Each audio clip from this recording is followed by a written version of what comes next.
The flickering torchlight finally pushed back the last of the shadows, and Daniel froze. The figure standing before him wasn't just a trick of the light. It was tall, impossibly so, with a grace that felt ancient. Its skin held a faint luminescence, traced with veins that pulsed with a soft inner light. It looked partly human, but its features were sharper, more refined, as if carved from living stone by a forgotten artist. There was no menace in its eyes, only a deep, profound wisdom that seemed to stretch back through millennia. It was a being from a time before time. A low hum resonated from the creature, not through the air, but directly into Daniel's chest.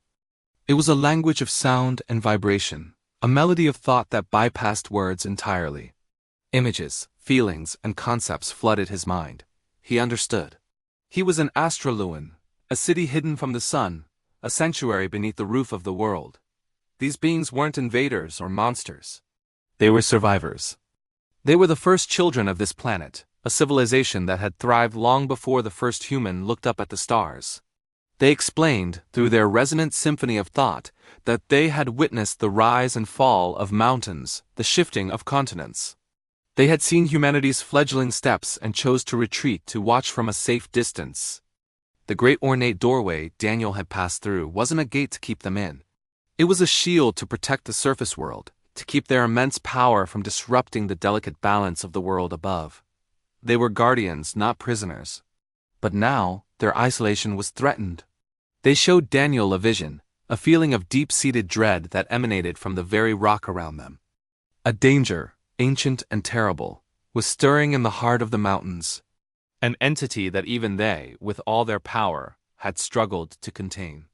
It was waking up, and its awakening would threaten not just their hidden city, but everything that lived and breathed on the planet's surface.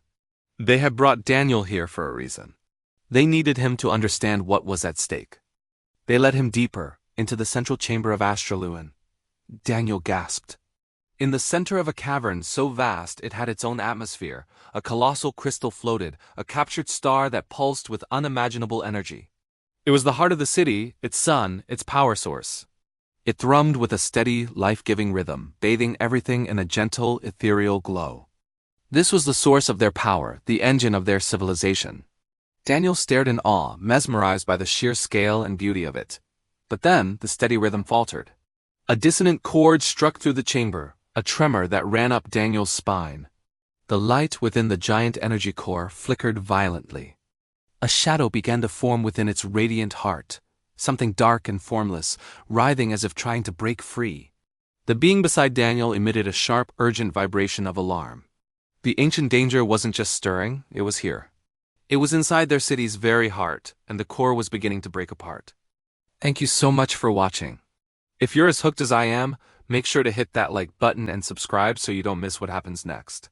See you in the next one.